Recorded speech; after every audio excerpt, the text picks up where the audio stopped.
វិស័យឯកជនបានលើកឡើងថាការចុះត្រួតពិនិត្យឃ្លាំងមួយចំនួនរបស់អាជ្ញាធរត្រូវបានធ្វើឡើងដោយខុសនីតិវិធីច្បាប់និងខ្វះការសម្របសម្រួលពីមន្ត្រីគយជំនាញខណៈដែលការបង្ហោះរូបភាពបង្ក្រាបលើបណ្ដាញសង្គមបានបង្កការភ័ន្តច្រឡំដល់សាធារណជននិងប៉ះពាល់ទៅដល់ទំនុកចិត្តវិនិយោគនៅកម្ពុជាការលើកឡើងនេះធ្វើឡើងនៅក្នុងកិច្ចពិភាក្សាបន្ទាន់កាលពីរសៀលថ្ងៃទី18ខែមិថុនាឆ្នាំ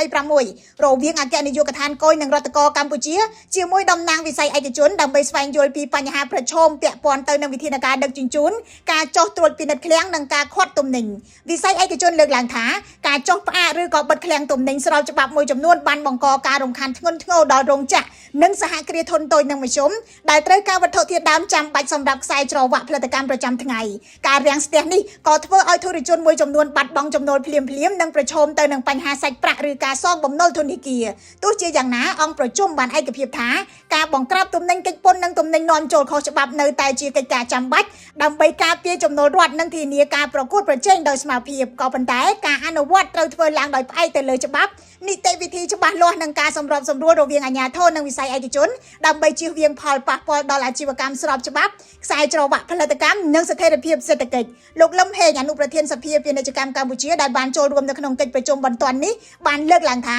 ការវែកញែកលើបណ្ដាញសង្គមថ្មីៗនេះបង្ហាញថាភាគីនីមួយៗកំពុងតែយកត្រូវរៀងៗខ្លួនដូច្នេះការអង្គុយពិភាក្សាគ្នានិងកំណត់នីតិវិធីឲ្យច្បាស់គឺជារឿងចាំបាច់លោកជ័យតិចអ្នកស្រាវជ្រាវកិច្ចការសង្គមនិងសេដ្ឋកិច្ចបារម្ភថាបើការចុះត្រួតពិនិត្យធ្វើឡើងដោយខ្វះភាគីពាក់ព័ន្ធវាអាចបើកចន្លោះឲ្យមានស្តង់ដារ2និងឱកាសឆ្លៀតយកប្រយោជន៍ឬក៏ប្រព្រឹត្តអំពើពុករលួយចំណែកលោកកិនភៀនអ្នកជំនាញវិទ្យាសាស្ត្រនយោបាយដែលតាមដានករណីនេះដែរលើកឡើងថាបញ្ហាដែលកើតឡើងគឺដោយសារតែការយកច្បាប់និងបទបញ្ជាទៅបកស្រាយលើសឬអនុវត្តដោយបំពាននីតិវិធីលោកថានៅពេលដែលបទបញ្ជាត្រូវបានអនុវត្តដោយគ្មានតម្លាភាពវាអាចបង្កឲ្យមានការភ័ន្តច្រឡំនិងធ្វើឲ្យប៉ះពាល់ដល់ទំនុកចិត្តរបស់ប្រជាពលរដ្ឋនិងអ្នកវិនិយោគចំពោះប្រព័ន្ធច្បាប់ News Today មិនទាន់អាចតាក់ទងលោកស្រីដាវសំភ័រអ្នកនាំពាក្យសាលារាជធានីភ្នំពេញដើម្បីសុំយោបល់ចំពោះករណីនេះនៅឡើយគិតត្រឹមម៉ោង3រសៀលថ្ងៃទី19ខែមិថុនាឆ្នាំ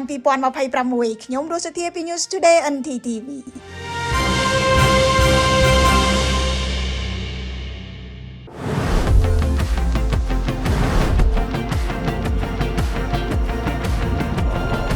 Let's go. The new Ford Territory.